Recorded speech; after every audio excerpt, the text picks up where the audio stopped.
Yang lagi rame sekarang ini adalah dugaan video porno seorang artis bernama Giselle Anastasia. Nah, saya tadi malam kebetulan ini lihat-lihat ini videonya di YouTube rame-ramean itu. Dan kalau memenuhi unsur pornografi ya kayaknya memenuhi lah. Tetapi dalam konteks konten kali ini saya ingin bicara apakah Giselle ini bisa kena pidana undang-undang transaksi elektronik. Nah, banyak netizen yang mencoba mengkaitkan video mirip Giselle. Sekali lagi, video mirip Giselle ini betul Giselle atau tidak?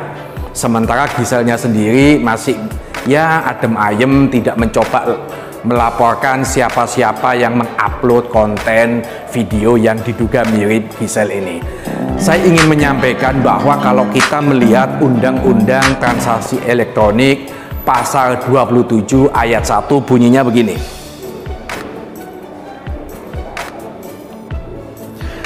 Setiap orang dengan sengaja dan tanpa hak mendistribusikan dan atau mentransmisikan dan atau membuat dapat diaksesnya informasi elektronik dan atau dokumen elektronik yang memiliki muatan yang melanggar kesusilaan.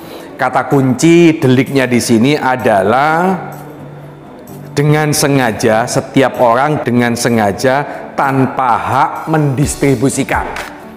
Apakah Giselle yang mendistribusikan dugaan video porno itu? Ya menurut saya tentu jawabnya tidak.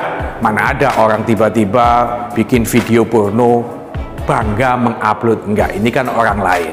Nah, kalau misalnya video itu benar Giselle, apakah Giselle ini bisa kena pidana?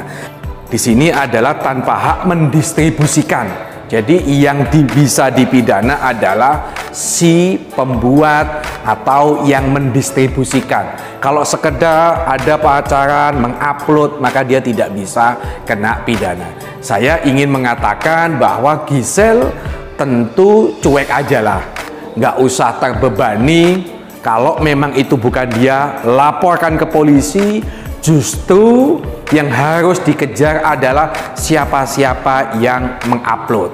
Saya tidak akan memberikan background dalam video ini terkait dugaan video porno itu, enggak. Saya punya kode etik, tentu ini menyangkut privasi seseorang. Nah, dalam konteks kasus yang lagi viral ini, saya ingin mengingatkan kepada orang-orang yang mengupload, maka dia bisa kena pidana. Menurut saya tentu tanpa harus ada Giselle yang melapor, polisi bisa bergerak ya kalau Giselle melapor. Kalau misalnya Giselle-nya tiba-tiba hilang, tentu kasusnya akan bisa diam 1000 bahasa. Kalau misalnya konten yang diupload orangnya sudah meninggal, padahal itu sudah menjadi konsumsi publik, tentu tidak bisa dong kalau itu adalah delik aduan. Bagi saya konteks Undang-Undang ITE ini adalah kasus yang meresahkan publik.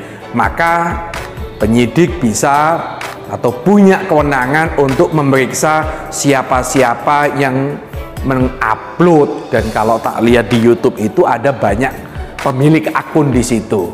Nah, yang lucu di dalam akun-akun ini adalah akun ini mencoba membandingkan apakah ini video mirip Giselle ataukah itu memang Giselle Anastasia. Nah, Giselle di akun TikToknya punya video dia lagi joget-joget dengan anaknya. Nah, itu di dalam kamar yang sama mencoba oleh teman-teman netizen itu dibandingkan bagaimana kordennya, warna korden. Di bawahnya korden itu ada TV di situ. Nah, yang TikTok dengan video dugaan porno ini warna kordennya sama, posisi TV di korden itu juga sama. Maka kok saya melihat ada kecenderungan bahwa antara video porno ini dengan video TikTok punya kesamaan lokasi. Wajar ketika sekarang ini Giselle lebih banyak diam. Yang bisa dipidana adalah mereka yang mentransmisikan, mereka yang mengupload sehingga itu bisa diakses publik. Dan konten-konten YouTube yang mengupload video ini bisa dikenai pidana. terkait dengan posisi Giselle, apakah dia bisa dijerat Undang-Undang ITE? Saya berpendapat tidak bisa. Giselle ini melanggar Undang-Undang Pornografi. Saya bacakan supaya kita semua paham ini. Undang-Undang nomor 44 tahun 2008 tentang pornografi. Undang-Undang nomor 44 tahun 2008 tentang pornografi. Pasal 4 ayat 1 bunyinya, setiap orang dilarang memproduksi, membuat, memperbanyak, menggandakan, menyebarluaskan, menyiarkan, mengimpor, mengekspor, menawarkan, menjual, memperjualbelikan, menyewakan, atau menyediakan pornografi yang secara eksplisit memuat persenggaman, termasuk persenggaman yang menyimpang, kekerasan seksual, masturbasi, onani, telanjang. Nah, kalau dilihat dari pasal ini, Giselle bisa kena kalau itu memang betul-betul video Giselle. Setiap orang dilarang memproduksi atau membuat. Ini menunjukkan meskipun saya membuat ciuman, saya telanjang sendiri, saya shooting sendiri, saya simpen sendiri, tetap dilarang oleh Undang-Undang Pornografi. Ancamannya minimal 6 bulan, maksimalnya 12 tahun. Ayo, ABG sing seneng nek pacaran itu diabadikan nyotting, kena pidana, Wak.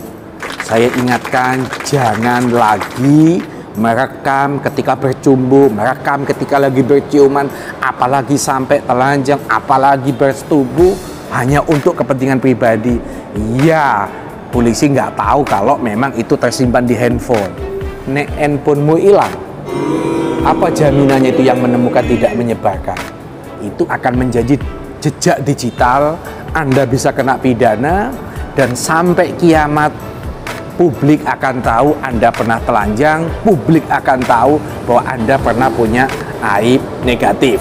Jadi dalam kasus video diduga mirip Giselle ini, Giselle tidak bisa kena pidana Undang-Undang ITE, tapi kalau Undang-Undang nomor 44 tahun 2008 tentang pornografi, Giselle bisa kena pidana dengan ancaman minimal 6 bulan, maksimal 12 tahun karena membuat konten yang bermuatan di situ tentang pornografi. Terima kasih.